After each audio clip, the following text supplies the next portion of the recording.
Vitamin B6 એટલે કે પાયરિડોક્સિન, જે મુખ્યત્વે વટાણા, બીન્સ, દાળ, ચણા, બદામ, અખરોટ, કેળા, બટેકા, પાલક, સેરલ્સ, દૂધ, દહીં વગેરેમાંથી મળી રહે છે. નમસ્તે, મારું નામ ડોક્ટર આશિકા. વિટામિન B6 એટલે કે પાયરિડોક્સિન, જે આપણા શરીરમાં પ્રોટીન, કાર્બોહાઈડ્રેટ અને ફેટના પાચન માટે જરૂરી છે.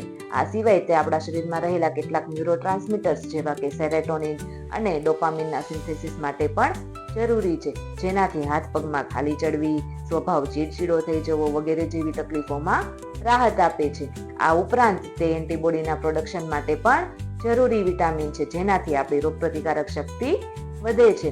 હવે વિટામિન B6, વિટામિન B9 અને વિટામિન B12 આ ત્રણેય વિટામિનનું કોમ્બિનેશન એ આપણા બ્લડમાં રહેલા હોમોસિસ્ટિન લેવલને ઘટાડે છે, જેનાથી હાર્ટ એટેક અને બ્રેઇન સ્ટ્રોક જેવી બીમારીઓનું રિસ્ક ઓછું થઈ જાય છે. આ ઉપરાંત તે હિમોગ્લોબિનના સિન્થેસિસ માટે પણ જરૂરી વિટામિન છે, જેનાથી અનેમિયા જેવી તકલીફોમાં પણ રાહત આપે છે. હવે ખાસ કરીને પ્રેગ્નન્સીમાં જે મહિલાઓને મોર્નિંગ સિકનેસ એટલે કે ઉલટીઓ વધારે માત્રામાં થતી હોય તેવા લોકોને વિટામિન B6 નું સપ્લિમેન્ટ આપવાથી ઉલટીઓને કંટ્રોલ કરી શકાય છે. તો આ રીતે વિટામિન યુક્ત આહાર લો અને સ્વસ્થ રહો. Thank you.